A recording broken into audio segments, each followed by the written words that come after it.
దిగిపోవచ్చు, దొంగల చేతిలో చిక్కారు.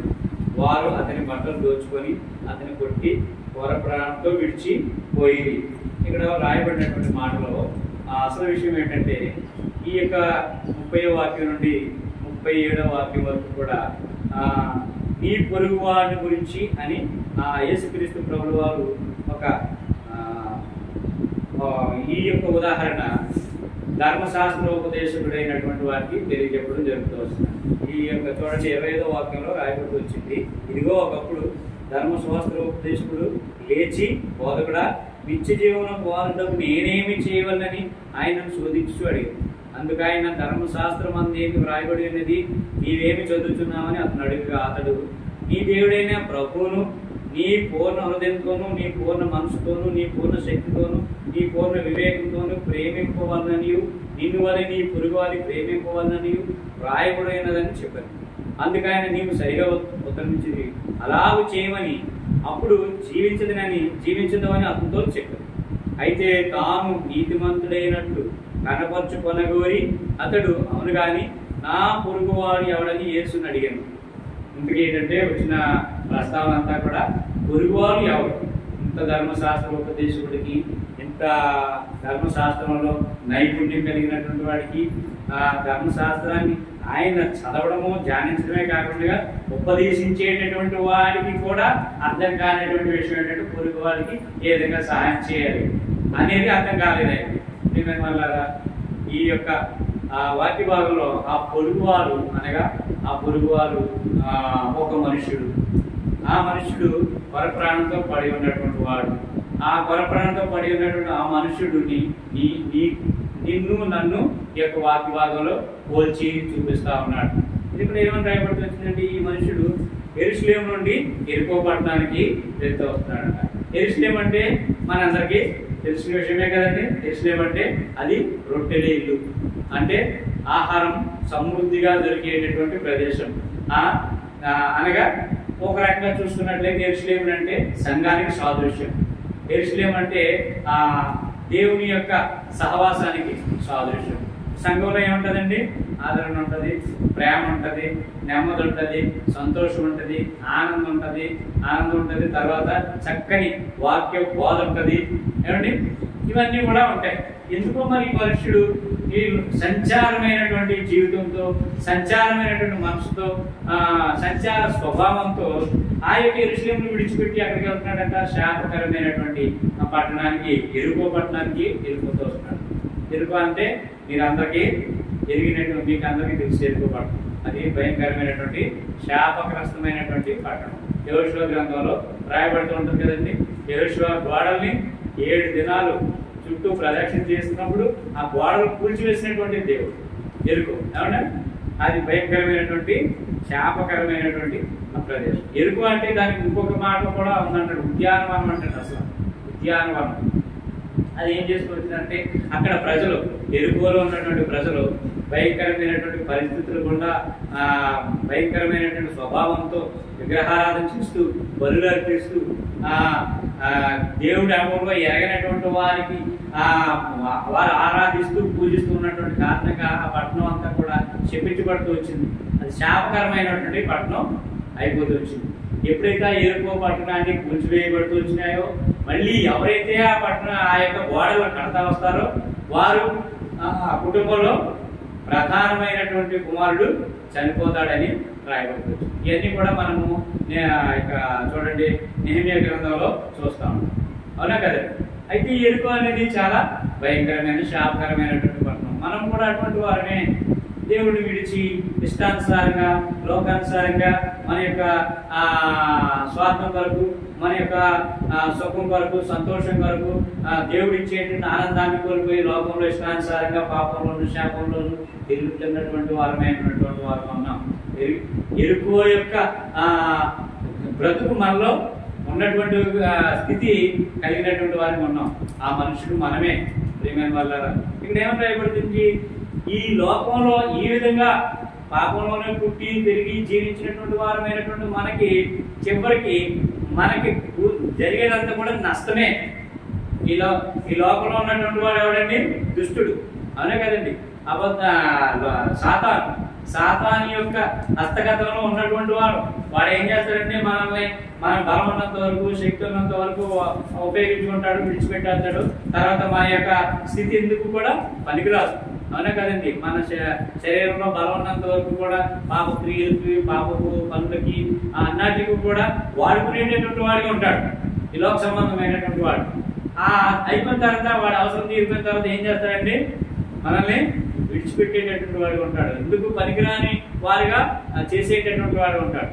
ఇక్కడ అదే చేస్తూ వచ్చినాడు. దొంగల చేతికి చెక్కబడినటువంటి వాడిగా మనుషుడు కొట్టబడి కొట్టి పరప్రాణంతో విడిచిపోయి, అంటే ఏ ఆధారం లేదు, ఇంకా నష్టపోతూ వచ్చినాడు. ఈ లోకంలో జీవిస్తూ పాపంతో పుట్టి పెరిగి జీవిస్తూ డబ్బుతోనూ తర్వాత ఇతరమైనటువంటి సంబంధాలతోనూ జీవిస్తూ ఉన్నటువంటి వాడు ఉన్నాడు. ఎంతో నష్టం తెచ్చుకున్నటువంటి వాడు ఉన్నాడు. చూడండి, లోక సువార్త మనకి ఇదే లోక సువార్తలో 15వ అధ్యాయంలో కదండి రాయబడికి వచ్చింది. తప్పిపోయినటువంటి కుమారుడు ఏం చేస్తూ వచ్చినట్టండి? మొత్తం తన ఆస్తి అంతా కూడా, తన యొక్క రావాల్సిన వాటా అంతా కూడా తీసుకొని పంచిపెట్టుకొని ఇష్టానుసారంగా బ్రతికి వృధా చేసినటువంటి వాడు ఉన్నాడు. చివరికి ఏమీ గతి లేనటువంటి వాడుగా పందులు తినేటటువంటి ఆ పుట్టుని తినడానికి కూడా సిద్ధపడుతూ వచ్చినాడు. అలాంటి వారు ఒక మనుషుడు, ఆ మనుషుడు నీవు నేను, ఆ మనుషుడు ఎందుకు పనికిరానటువంటి పాపపు మనుషుడు, ఆ పాపపు మనుషుడు నీవు నేను. అలాంటి వారైనటువంటి మనల్ని ఆ తండ్రి ఏ విధంగా అయితే ఆ తక్కువైనటువంటి కుమారుని తిరిగి తన తండ్రి దగ్గరికి వచ్చినప్పుడు ఏ విధంగా ఆదరిస్తూ వచ్చినాడో ఆ విధంగా యేసుక్రీస్తు ప్రభువు వారు మనల్ని ఆదరిస్తూ వచ్చినాడు. ఇక్కడ రాయబడికి వచ్చింది చూడండి. అంతకు ముందుగా ఆయన ఎవరు చూశారంట? అప్పుడు ఒక యాజకుడు ఆ త్రోవను వెళ్ళుట తటస్థించెను. అతడు అతన్ని చూచి ప్రక్కగా యాజకుడు చూస్తూ వచ్చినాడు. యాజకుడు అంటే ఎవరంటే అతి పరిశుద్ధమైనటువంటి స్థలానికి వెళ్ళడానికి అర్హమైనటువంటి వాడు. అతి పరిశుద్ధ స్థలానికి మాత్రం ఆయన మాత్రమే ప్రవేశించడానికి యోగ్యమైనటువంటి వాడు. అంటే అతి పరిశుద్ధమైనటువంటి స్థలంలోకి వెళ్ళేటంటే ఆయన ఎంతో పరిశుద్ధుడై ఉండేటటువంటి వాడు ఉండాలి. ఆయన కూడా పొరుగువాడికి సహాయం చేయలేనటువంటి వాడు ఉన్నాడంట. చూడండి, యాజకుడు. తర్వాత ఎవరు వెళ్ళాడంట? లేవీలు వెళ్తూ వచ్చినట్టు. లేవీలు ఎవరండి? యాజకుడికి సహాయం చేసేటటువంటి వారు. యాజకులు బలులు అర్పిస్తే వాటిని సిద్ధపరిచి నైవేద్యానికి అనుగ్రహించి ఇచ్చేటటువంటి వారు లేవీలు. మందిర పనిలో ప్రతి పని చేసేటటువంటి వారు. మందిర పనిలో యాజకులకు సహకారులు ఉండేటటువంటి వారు అనమాట. మనందరూ వాళ్ళు. అయితే ఏం చేస్తూ వచ్చిన ఈ లేవీయులు కూడా ఆ యొక్క మనిషిని పట్టించుకోకుండా వెళ్ళిపోతూ వచ్చారు. అయితే ఎవరు వచ్చారంటే, అయితే ఒక సమరయుడు ప్రయాణమైపోవచ్చు, అతడు పడి ఉన్న చోటికి వచ్చి. ప్రియమైన వాళ్ళగా ఈ యొక్క సమరయుడు యేసుక్రీస్తు సాదృశ్యంగా నిన్ను నన్ను రక్షించినటువంటి ఆ యొక్క యేసుక్రీస్తు సాదృశ్యంగా కనపడతాం. ఇవన్నీ మీరెన్నో వాక్య భాగాలే, నేనేం కొత్తగా చెప్పట్లేదు. కానీ అయితే యేసుక్రీస్తు ప్రభువుల వారు ఎంతో గొప్ప ఉన్నతమైనటువంటి స్థానంలో ఉన్నటువంటి దేవుడు. చూడండి, ఇక్కడ నెహెమ్యా గ్రంథంలో 9వ అధ్యాయం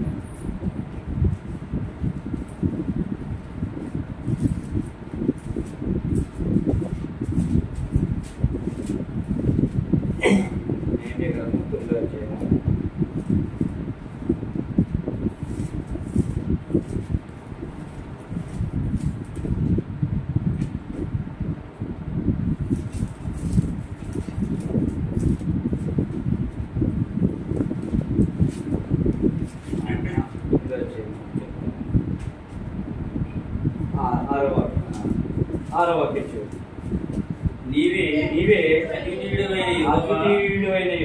ఆకాశమును వాటి సైన్యమును భూమిని దానిలో ఉండున్నది అంతటిని సముద్రములను వాటిలో ఉండేది అంతటిని సృజించిన వాడన్నిటిని కాపాడువాడు. ఆకాశ సైన్యమంతయు నీకే నమస్కారం చేసి వచ్చింది. ఆయన ఎవరంటే అద్వితీయమైనటువంటి దేవుడు. అంటే ఎవరంటే యెహోవా నీవే మహాకాశములను వాటి సైన్యమును భూమిని దానిలో ఉన్నది అంతటిని సముద్రములను వాటిలో ఉన్నది అంతటిని సృజించి వాటన్నిటిని కాపాడేటటువంటి దేవుడు. ఏమైతే వచ్చినట్టు ఒక సమరయుడిగా ఈ లోకానికి వచ్చినాడు. నీ కొరకు నా కొరకు ఒక మంచి సమరయుడిగా ఆకాశ మహాకాశాలు పట్టజాలనేటువంటి దేవుడు. ఆయన మోయాబు నేను కాళ్ళు కడుక్కునేటటువంటి దేశం అని చెప్పినటువంటి దేవుడు. ఇంకా ఇంకో మాట ఏంటంటే అన్నది, ఆకాశం నా సింహాసనము, భూమి నా పాదం. మోయాబు నేను కాళ్ళు కడుక్కునే పట్టణం. ఆయన కూర్చుంటే రిఫరెన్స్ గుర్తుందన్న. ఆయన అంత ఆకాశ మహాకాశాలు పట్టజాలనేటువంటి ఆ మహా గొప్ప దేవుడు ఈ లోకానికి ఒక మంచి సపరేట్గా నీవు నేను దుష్టుడి చేతిలో పడి ఉండి దుష్టుడి చేతిలో పడి ఉండి లోకానుసారంగా జీవిస్తూ లోకానుసారంగా బ్రతికి చనిపోయి నరకానికి పాత్రలు కావలసినటువంటి వారమైనటువంటి మనల్ని రక్షించడం కొరకు ఆ అద్వితీయ దేవుడైనటువంటి యేసుక్రీస్తు ప్రభువు వారు మంచి సమరయుడు ఈ లోకానికి వచ్చినారు. వచ్చి ఏం చేస్తూ వచ్చినారంటే మన దగ్గరికి వచ్చి చూడండి, అక్కడ మంచి మాటలు ఉన్నాయండి. లోకాసు వార్త 2:10 ఒక సమరయుడు ప్రయాణమైపోవచ్చు, అతడు పడియున్న చోటికి వచ్చి అతన్ని చూడండి. ఆయన ఎక్కడికి వచ్చారంటే పడి ఉన్న చోటికి వచ్చి. ఆయన మన దగ్గరికి రావడం అనేది ఎంతో తగ్గింపుతో కూడినటువంటి లక్షణం. ఆయన అద్వితీయ దేవుడు, ఆకాశ మహాకాశాలు పట్టజాలటువంటి దేవుడు, భూమిని సమస్తాన్ని సృష్టించి నిర్వహిస్తున్నటువంటి దేవుడు, నేటి వరకు దాన్ని కొనసాగించినటువంటి దేవుడు. అలాంటి గొప్ప హెచ్చైనటువంటి దేవుడు, ఘనమైనటువంటి దేవుడు. తర్వాత ఇక్కడ ఎబ్రీ పత్రికలో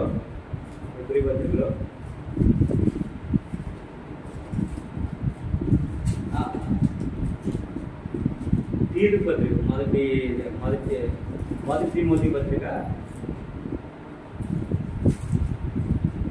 1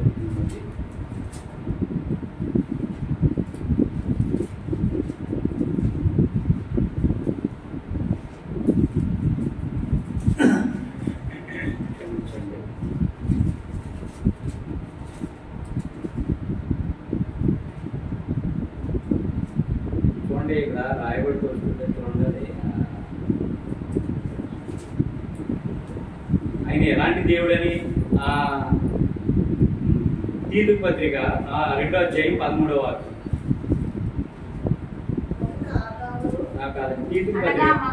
అనగా మహాదేవుడును మన రక్షకుడైన యేసుక్రీస్తు మహిమ యొక్క ప్రత్యక్ష. ఆయన ఎలాంటి గొప్ప దేవుడు? ఆయన మహాదేవుడును మన రక్షకుడు. మహాదేవుడు అంటే అద్వితీయమైన దేవుడు, సృష్టికర్త, సమస్యలను సృష్టించి నిర్వహిస్తున్నటువంటి దేవుడు, నేటి వరకు కొనసాగించినటువంటి దేవుడు. అలాంటి గొప్ప దేవుడు నీనా పరిస్థితిని, నీనా దీనస్థితిని చూచి మన దగ్గరికి వచ్చినటువంటి వాడు ఉన్నాడు, ఈ లోకానికి వచ్చినటువంటి వాడు ఉన్నాడు. ఈ లోకంలో నిన్ను నన్ను చూచి జాలిపడినటువంటి వాడు ఉన్నాడు. నీ పట్ల నా పట్ల తన యొక్క కృపను చూపిస్తూ వచ్చినటువంటి వాడిగా ఉన్నాడు. ఇంకా చూడండి, లోకాసు వార్త 10:2 అతన్ని చూచి జాలిపడి దగ్గరకు పోయి జాలి పడ్డాడు. తర్వాత నూనెయు ద్రాక్షారసమును పోసి అతని గాయములను కట్టి తన వాహనం మీద ఎక్కించి కోటవానికి తీసుకుని వచ్చాడు. చూడండి ఎంత గొప్ప కార్యం చేస్తూ వచ్చినాడండి. కానీ మనకి ఏం చేస్తాడంటే గాయములు కట్టినటువంటి వాడు ఉన్నాడు, పాప రోగములు పాప స్థితిని తప్పించినటువంటి వాడు ఉన్నాడు. ఆయనే మన కొరకు ఈ లోకానికి వచ్చి రక్తము కాల్చి ఆ రక్తదారంతో మనల్ని పాపపు గాయములను కడిగినటువంటి వాడు ఉన్నాడు. తన యొక్క పరిశుద్ధాత్మ సహాయాన్ని మనకు అనుగ్రహించినటువంటి వాడు ఉన్నాడు. అంతేకాకుండా తన వాహనం మీద ఎక్కించి ఒక కోళ్ళ వాని ఇంటికి తీసుకుని పోయి, కోళ్ళ వాని ఇల్లు అనగా దేవుని యొక్క సంఘం, దేవుని యొక్క సహవాసం. అవునా కాదండి? కోళ్ళ వాని ఇల్లు అంటే ఇక్కడ సాదృశ్యంగా దేవుని యొక్క సంఘం, మంచి సంఘం, వాక్యానుసారమైనటువంటి సంఘం, వాక్యానుసారమైనటువంటి సహవాసం. ఆ సహవాసంలోకి దేవుడు మనల్ని చేస్తూ వచ్చినాడు. ఎలాంటి వారమేనండి మనం? ఈ ఒక మనుష్యుడు లోకంలో తిరుగుతున్నటువంటి వాడు, దుష్టుడితో సహవాసం చేసినటువంటి వాడు, తన బలానంతటిని తన శక్తిని అంతటిని దారపోసుకొని ఎత్తుడైపోతున్నటువంటి వాడు, పాపంతో శాపంతో తిరుగుతున్నటువంటి వాడినైనటువంటి వాడిని, వారిని మనల్ని నిన్ను నన్ను కూడా యేసుక్రీస్తు ప్రభువు వారు రక్షించి పరిశుద్ధాత్మను నిత్యము మన మధ్య ఉంచినటువంటి యొక్క కోటకోళ్ళవాని గృహం అనగా సంఘంలో చేర్చినటువంటి వారు. ఆ కోటకోళ్ళవాని గృహంలో ఏముంటదండి? అపోస్తుల కార్యములు 2:42 ఏమని రాయబడి తెచ్చిందండి అందులో? అపోస్తలుల బోధ. ఆ కోటకోళ్ళవాని ఇంట్లో ఏముంటదండి? అపోస్తలుల బోధ. తర్వాత సహవాసం, రొట్టె విరుచుట, ప్రార్థన. చూడండి చదువు. మీరు అపోస్తలుల బోధ యందును సహవాసమందును రొట్టె విరుచుట యందును ప్రార్థన చేయుట ఎడతెగక ఈ 4 ఉన్నటువంటి ఆ కోటకోళ్ళ వాని యొక్క గృహాన్ని సాదృశ్యం సంఘంలో చేస్తూ వచ్చినాడండి. అబ్బా ఎంత గొప్ప భాగ్యం అండి! మనకి ఎంత భాగ్యం ఇచ్చారండి! అపోస్తలుల బోధ, సహవాసము, రొట్టె విరుచుట, ప్రార్థన. సంఘంలో ఏముంటదండి? ఆదరణ ఉంటది. నేను ఆదరణ పొందుతూ వచ్చినాను.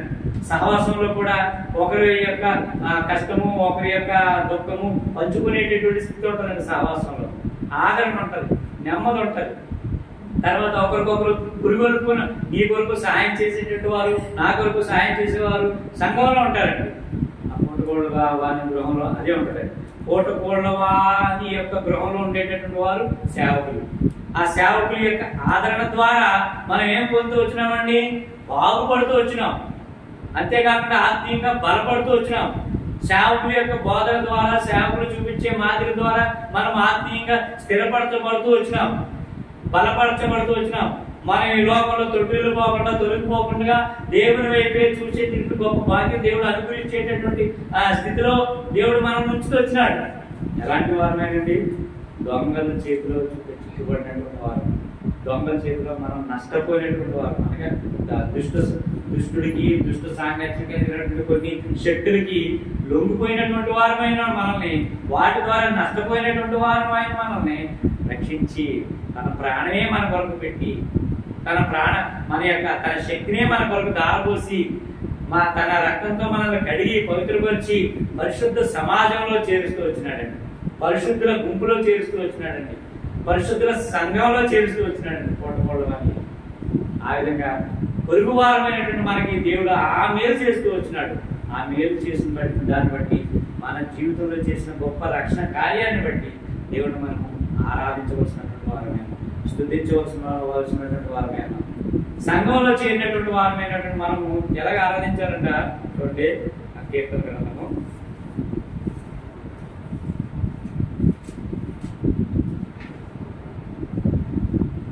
29:1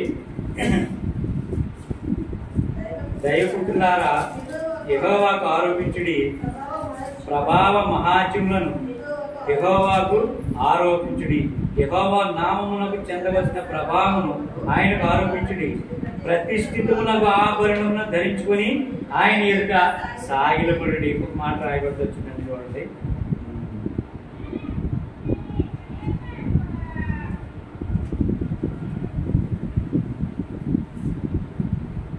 మాట ఉందండి ఇందులో.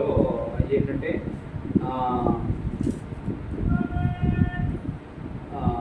పరిశుద్ధుల మధ్య నేను ఆరాధించుతానని చెప్పి ఇక్కడ మహారాజు చెప్తూ వస్తున్నానండి. నీతిమంతుల 33:1 నీతిమంతులారా యెహోవాను బట్టి ఆనందగానం చేయుడి, స్తుతి చేయుట యథార్థవంతులకు శోభస్కరము అని రాయబడి. ఎలాగా మనం పరిశుద్ధ సంఘంలో చేర్చినటువంటి వారమైనటువంటి మనము ఆ పరిశుద్ధులతో మన జీవితంలో దేవుడు చేసినట్టు ఆ రక్షణ కార్యాన్ని బట్టి, దేవుడు చేసినట్టు గొప్ప ఆ త్యాగాన్ని బట్టి మనము పరిశుద్ధులతో ఆరాధించవలసినటువంటి వారమే అన్నాం. అటు రీతిగా దేవుడు ఆరాధించాలని ఈ యొక్క ఉదయకాలు కూడా మనతో మాట్లాడుతూ వస్తున్నాడు. ఆ యొక్క పరప్రాణంతో కొట్టబడినటువంటి ఆ మనుషుడికి సాదృశ్యంగా నిన్ను నన్ను దేవుడు తన రక్తంతో కడిగి శుద్ధి చేసి పవిత్రపరిచి తన యొక్క సంఘంలో చేస్తూ వచ్చినాడు. నిత్యము అపోస్తలుల బోధ, సహవాసము, రొట్టె విరుచుట, ప్రార్థన చేయట ఉండేటటువంటి ఎడతెగక ఉండేటటువంటి సంఘంలో దేవుడు మనం చేర్చినాడు. కాబట్టి ఈ క్రమాన్ని ఈ లోకంలో ఎంతో మంది రక్షించబడిన వారు ఉన్నప్పటికీ కూడా వారికి లేనటువంటి మంచి క్రమాన్ని దేవుడు మనకు అనుగ్రహించినందుకు దేవుడిని మనం ఎంతైనా ఆరాధించాలి, కనపరచాలి, కీర్తించాలి, ఆయన్ని కొనియాడాలి. అతిథిగా ఆరాధించేటప్పుడు దేవుని యొక్క ఆత్మ మనందరికీ సహాయపడిన దాకా నేను పొరపాటు క్షమించాను.